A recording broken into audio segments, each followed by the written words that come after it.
agbára kò pọ̀tá lẹ́nu mọ́. Nawọ́ agbára kò sọmọ tádòfo. Nawọ́ agbára kò sọ ayé mi dọ̀tun. Jésù, nawọ́ agbára kò sọ̀rọ̀ mi dayọ̀. Kọ́ni rẹ̀ wípé nawọ́ agbára kò pọ̀tá lẹ́nu mọ́. Nawọ́ agbára kò sọmọ tádòfo. Nawọ́ agbára kò sọ ayé mi dọ̀tun. Nawọ́ agbára kò sọ̀rọ̀ mi dayọ̀. Ìjìnlẹ̀ olórúkọ ńlá, orúkọ Jésù ó kárí ayé. Bíbélì sọ wípé orúkọ Olúwa ilé ìṣọ́ agbára ni. Àwọn olódodo sá wọbẹ̀, bẹ́ẹ̀ ni wọ́n sì rí ìyè. Mo sá wọ ní orúkọ yẹn lọ ní wákàtí ọ̀wọ̀ yìí. Ọlọ́run pé Joseph Ayọ̀délé Babalọ́lá ò dìde ìrànlọ́wọ́ fún àwọn ènìyàn tó ń rí ọwọ́ yìí. Ọwọ́ agbára èyí tí ó nà ní 1930 láti ṣiṣẹ́ ìtúsílẹ̀ nínú ayé àwọn ènìyàn. Nawọ́ agbára náà sínú ayé àwọn ènìyàn báyìí ní orúkọ Jésù Kristi. Orúkọ Jésù ilé ìṣọ́ agbára ni. Àwọn olódodo sá wọbẹ̀ wọ́n sì rí ìyè. Torí pé ó gbàgbọ́ nínú orúkọ Olúwa, ní orúkọ Jésù, ìyè kó jẹ́ tirẹ̀ báyìí. Ọwọ́ agbára ìtúsílẹ̀ kó tú ọ sílẹ̀ nínú ogun ayé, ogun ìdààmú, ogun wàhálà, àìríjẹ, àìrímúyàn, ohun ìdààmú tó mú ọ sáré kiri. Ọwọ́ agbára Ọlọ́run kó tú ọ sílẹ̀ ní orúkọ Jésù. Bíbélì sọ wípé ọwọ́ ọ̀tún òdodo Olúwa ó ń ṣiṣẹ́ agbára. Ọwọ́ ọ̀tún òdodo Olúwa ni mo pè báyìí kó tú ọ sílẹ̀ ní orúkọ Jésù. Ìwé Àìsáyà 59:1 wípé ọwọ́ Olúwa kò kúrú láti gbani, bẹ́ẹ̀ ni etí rẹ̀ kò dí láti gbọ́. Ṣùgbọ́n àìṣedédé wa òun ló mú ọ yà kúrò níwájú Ọlọ́run. Gbogbo àìṣedédé ìrẹ àti tèmi tó fi wá sínú ìgbèkùn ní orúkọ Jésù, ọ̀run kó parẹ́, ọ̀run kó parẹ́, ọ̀run kó mú lọ síbi ìgbàgbé. Ọwọ́ ọ̀tún òdodo Ọlọ́run kó gbà wá lọ́wọ́ ìgbèkùn, lọ́wọ́ ìdààmú, lọ́wọ́ wàhálà ayé ní orúkọ Jésù Kristi. Ó yá ìwọ tí ò ń la ìṣòro kọjá, lọ rí ìtúsílẹ̀, lọ rí ìtúsílẹ̀, lọ rí ìtúsílẹ̀, lọ rí ìtúsílẹ̀, lọ rí ìtúsílẹ̀, lọ rí ìtúsílẹ̀, lọ rí ìtúsílẹ̀ lórúkọ Jésù. Ààbò Ọlọ́run kó dájú, mo pè sọ̀kalẹ̀ sórí ẹni tó rí mi wò yìí lórúkọ Jésù. Ayé rẹ kó lọ nítumọ̀ lórúkọ Jésù. Ayé rẹ kó nítumọ̀. Gbogbo ogun tí o ti ń là kọjá láti ọdún pípẹ́ wá lórúkọ Jésù kó dóhun ìgbàgbé. Àní kó dópin lónìí. Ìdààmú tí ń bẹ lágọ̀ọ́ ara rẹ kó dópin lónìí.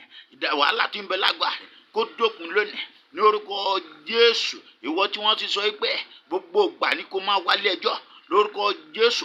Ẹjọ́ náà dópin, ẹjọ́ náà dópin, ẹjọ́ náà dópin, ẹjọ́ náà dópin, ẹjọ́ náà dópin ní orúkọ Jésù Kristi. Mo fi ìpè bàbá mi Joseph Ayọ̀délé Babalọ́lá 1930 mo fi gbàdúrà fún ìwọ tó rí mi wò lónìí lórúkọ Jésù. Ìṣòro ayé rẹ dópin lórúkọ Jésù. Ogun ayé rẹ ṣẹ́, ogun ayé rẹ ṣẹ́, ogun ayé rẹ ṣẹ́, ogun ayé rẹ ṣẹ́, ogun ayé rẹ ṣẹ́ lórúkọ Jésù Kristi Olúwa wa.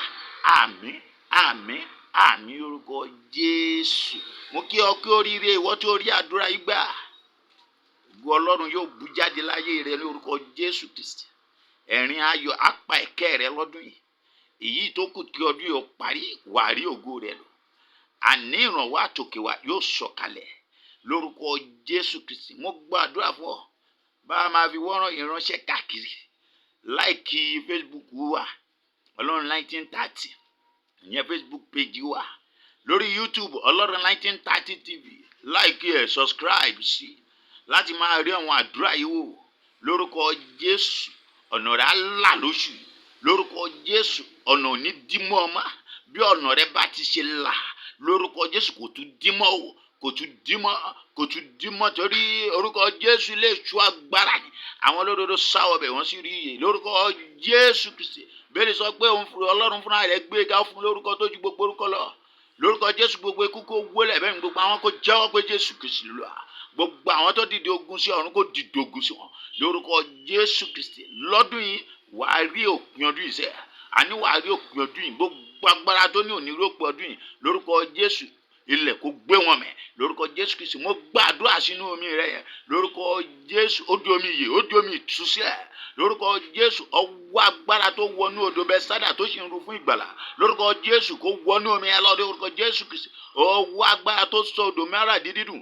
Lórúkọ Jésù ó yá kó wọnú omi ẹ lọ. Lórúkọ Jésù ìtúsílẹ̀ pípé Ọlọ́run kó balẹ̀ ọ. Ọwọ́ agbára Ọlọ́run kó balẹ̀ ọ. Kó rí ìtúsílẹ̀ pípé, kó rí jẹ, kó rí mu, kó rí iná, kó rí wọ̀. Lórúkọ Jésù Kristi orí yóò ní burú, orí ọmọ yóò ní burú, ó ní sunkún lọ́dún yìí. Lórúkọ Jésù Kristi ó ní sunkún lórí ọmọ, ó ní sunkún lórí aya, ó ní sunkún lórí ọkọ rẹ. Yóò dára fún ọ nílò lóko, yóò dára fún ọ bó bá ṣe ń jáde lọ. Ìbùkún ni yóò jẹ fún ọ. Deuteronomy 28 ẹsẹ̀ kìíní ní ìbùkún ni yóò jẹ fún ọ nígbà tí wọ́n bá jáde. Ìbùkún ni yóò jẹ fún ọ nígbà tí wọ́n bá wọlé. Ìbùkún ni yóò jẹ fún gbogbo ohun ìní rẹ pátápátá. Lórúkọ Jésù ọmọ rẹ ò ní dààmú, ò ní dààmú lórí ọmọ, ò ní dààmú lórí ọkọ, ò ní dààmú lórí aya. Lórúkọ Jésù Kristi ayọ̀ rẹ yóò kún. Tẹ́wọ́ kó gbayọ̀, ayọ̀ rẹ kún. Jésù Olúwa wa. Àmín, àmín, àmín lórúkọ Jésù. Hallelujah o. Hallelujah. Orúkọ tèmi ò yí padà. Evangelist James Adeniyi kìnìkìnṣe náà ní Ọlọ́run 1930. Àdúrà yìí wà fún gbogbo ènìyàn. Jọ̀ọ́ bá fi ránṣẹ́ fún àwọn ènìyàn tí ó nífẹ̀ẹ́ láti gba àdúrà fún. Yóò dára fún ọ. Bó bá ṣe kí ń tẹ̀ lórí YouTube wa Ọlọ́run 1930 TV. Like ẹ, subscribe sí. A máa fa àwọn àdúrà ránṣẹ́ síbẹ̀. Lórúkọ Jésù orí rẹ ò ní gbẹ̀bọ̀dì. Wàá tún rí àdúrà kan wà ńbẹ̀ tó tiẹ̀ ń lọ lọ́wọ́lọ́wọ́ báyìí. Òun ni a pè ní wákàtí àdúrà. Wákàtí àdúrà. Èmi nìkan kọ́ ni mo wà ńbẹ̀ o. Ìyá àdúrà wà ńbẹ̀. Babalágo wà ńbẹ̀. Ọlọ́run sọ̀kalẹ̀. Ó sọ̀kalẹ̀ pẹ̀lú ìrànwọ́ àdúrà fún àwọn ènìyàn. Tẹ̀ wò gbàdúrà yẹn tẹ̀lé wa. Ọ̀fẹ́ ni ìgbàlà. Ní orúkọ Jésù yóò dára fún ọ. Bí o bá ṣe ti ń wò tó ń tẹ̀lé orúkọ Jésù, ayé rẹ ò ní rí bákan náà mọ́. Lórúkọ Jésù Kristi. Ṣùgbọ́n wá o, wọ́n ní nǹkan kan ló bẹ yín àjàwó jẹ́. Òun ní ẹ̀ṣẹ̀. Sá fún ẹ̀ṣẹ̀. Orí ibi tí mo fi gbàdúrà lẹ́ẹ̀kan. Mo ní Isaiah 59 verse 1. Ọwọ́ Olúwa kò kúrú láti gbani. Etí rẹ̀ kò dí láti gbọ́ àdúrà tèmi àti rẹ. Ṣùgbọ́n ẹ̀ṣẹ̀ ló yà wá ya Ọlọ́run. Sá fún ẹ̀ṣẹ̀ o. Ẹ̀ṣẹ̀ pànìyàn. Ẹ̀ṣẹ̀ jẹ́ ká jẹ́ nǹkan ní nǹkan. Ká gbaya láyà. Ìmọ̀tí para. Ìṣòdì sí Ọlọ́run. Ìṣòdì sí ẹni àmì òróró rẹ̀. Gbọ́ Bíbélì sọ pé má ṣe fọkàn ní àmì òróró kó má ṣe ṣe wòlíì mi níbi. Lórúkọ Jésù mo sọ fún ọ gbọ́ o. Ẹ̀ṣẹ̀ rẹ tó lè mú ọ yàgò níwájú Ọlọ́run.